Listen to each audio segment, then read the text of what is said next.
Today I'm going to show you a beautiful game played by Levi Rosman, aka GothamChess, where he beat Grandmaster Hans Neimann. Don't forget that Hans Neimann beat Magnus Carlsen over the board, so this is not an easy feat for GothamChess. It was played on the 2nd of July 2024 in a Tile Tuesday match. So Levi starts out with e4. Hans replies with c6 to Caro-Kann. Now Levi is very experienced in the Caro-Kann. He plays it with black himself, and he knows it like the back of his hand. So playing c6 against Levi is not the greatest idea. But nonetheless, we get f3, the fantasy variation. Now f3 is not usually a good move because it blocks your knight's development to f3 and also weakens your king's diagonal. But the idea is that if black takes on e4, you can recapture with a pawn. Then you have two pawns in the center. It is theory, so both players start developing their pieces. And now you'll notice that Levi has his desired two pawns in the center. He's ready to castle, where his rook will have an open file. So we get e5. And you don't really want to take, because then black will get a nice knight in the center. So Levi castles, getting his knight out of the pin, and also keeping the tension on the center. So if black ever takes, he'll have a nice knight in the center. So black castles as well. And then we have bishop to c4, putting the bishop on a better diagonal. Knight to g6, perhaps aiming to, recapture like this. So Levi plays the nice move d5, because now he's making sure the knight won't have any access to e5. So bishop to b6, because to be honest, the bishop is not doing anything here, and it's probably best for it to get traded off. So we have queen d2, and then knight to f6. h3, because he doesn't want knight to g4. But now there's a tactic. Knight takes e4, and then here, and if you take the pawn like this, then bishop takes e3, queen takes bishop, and black's up a pawn. And if instead of taking on d5, you take on b6 first, now queen b6 comes with check, and you're going to lose either the bishop or the pawn. However, Hans misses this and plays c takes d5 instead. Now, Levi chooses to recapture with the pawn. Bishop to d7, rook a to d1, rook c8, bishop to b3. The rook was attacking the bishop.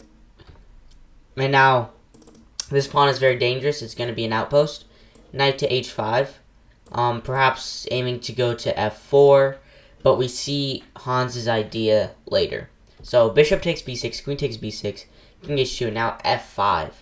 The idea is likely to push e4, where black will have very strong pawns, and maybe knight to e5, and things could get interesting. Levi placed queen to g5, although the better variation is d6 check, king moves to h8, and then you jump in with the knight.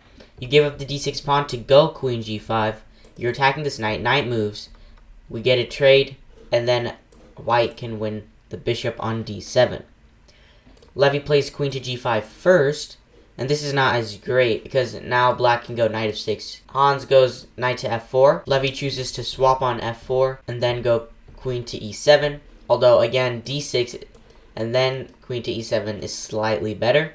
So we get rook c to d8, protecting the bishop. Although a nice move would have been queen to g6, threatening mate. Rook takes f4, and it looks like you get two pieces for the knight, but it's not quite like that because there's queen g3, f3, and now there's too much of an attack on the white king for white to actually survive, and the eval bar says it's equal but slightly better for black. So now Levi finally plays d6, king to h8, and we have queen takes e5. So the knight's being attacked and moves to g6. Queen to d4. Levi's up a pawn, so he wants to trade queens as soon as possible to minimize black's counterplay. It's a very good principle. Black doesn't want to trade, obviously, because that's basically like resigning, especially to an IM who knows his endgames up a pawn very well. So rook f to e1, and now Levi sacrifices his rook, with the idea being if you take, there's a fork, and you're going to lose material. So we get rook to f6 by Hans instead. So now maybe this is a thing because there's no fork. Levi goes knight to e4, a very nice move, because if the rook moves anywhere, queen to g7 is simply checkmate. So Hans is forced to go queen to f5. So Levy takes the free rook. Queen to e4. He's again looking for a queen trade to minimize counterplay. He's up a ton of material. Levy is completely winning in this position. Queen to b5. Hans is low in time, and so is Levy, so the moves aren't going to be perfect. Now, rook to d5 probably wins on the spot, but instead we get queen to d5 because Levy is still looking for that queen trade. Queen takes d5, finally gets it. You'll notice after a couple moves are played,